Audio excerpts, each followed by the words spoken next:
Hello and welcome again to day 7 of my 30-day modeling challenge.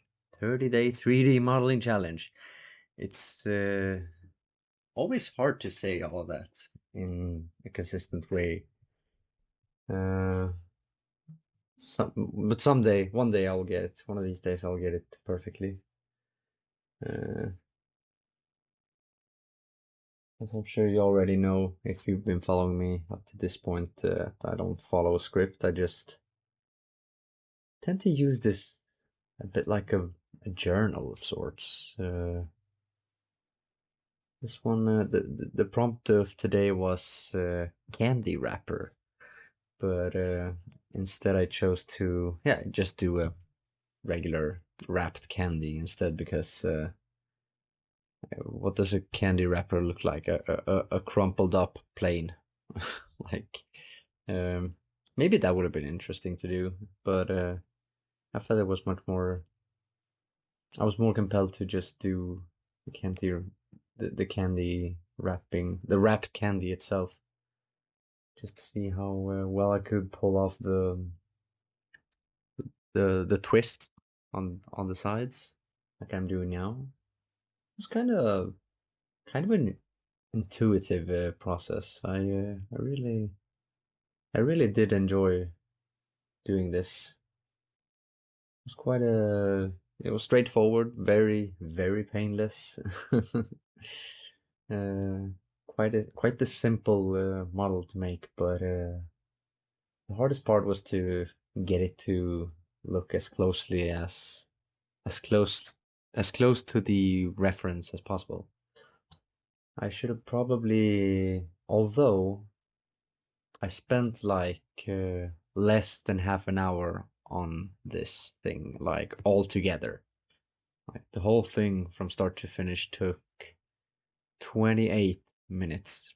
Uh, but my excuse for today is that I actually have an appointment to my physiotherapist. No, not the physiotherapist. The what is it called? Naprapat. Naprapat in Swedish. It's called naprapat. I have no idea what it's called in English. The person you go to that is not tied to the medical industry at all. It's like a private physio practitioner that cracks your neck. They push on some pressure points, and you feel like new afterwards.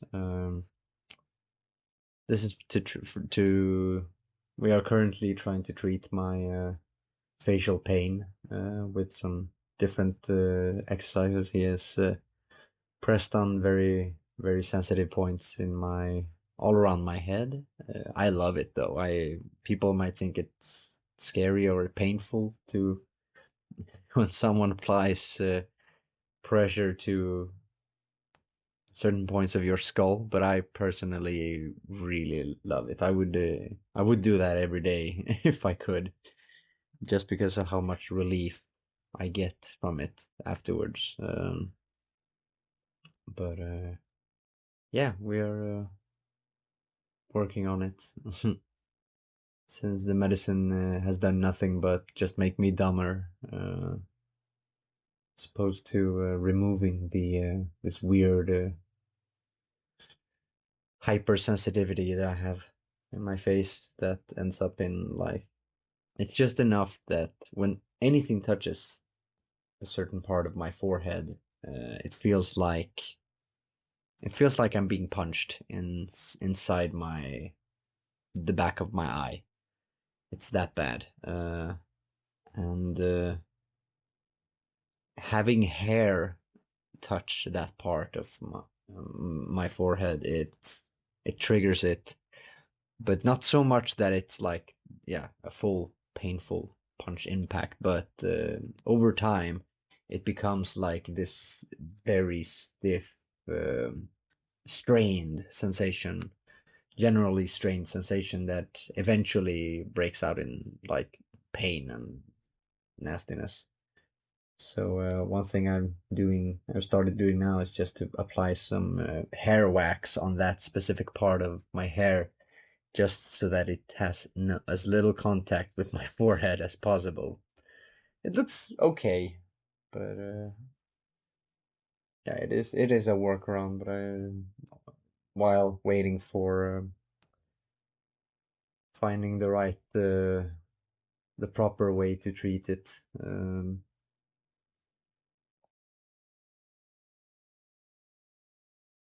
I might think that doing these videos every single day may like not help at all, but I actually lately feel like I am sitting in front of my computer less because I am subconsciously saving up my energy to use for the making of these videos. And it's never over 2 hours, rarely, if at all. I generally try to keep it as brief and quick as possible. Just do the thing. It doesn't matter how good or bad it'll end up. Just do it.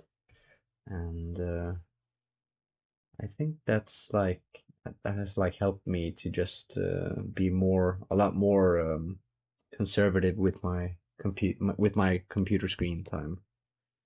So yeah, that's pretty cool. So yeah, that's the wrapped candy that I made. Um, does not, I'm not that happy with it, but it's close enough. And next time I will do this, I will probably spend a lot more time with the material than I did. Right now, I just did something quite simple, just a fake wrapped, but it turned out quite okay, quite alright in the end. You can see what it's supposed to be, so yeah, that's cool. Thank you so much for watching, and I'll see you tomorrow. Goodbye.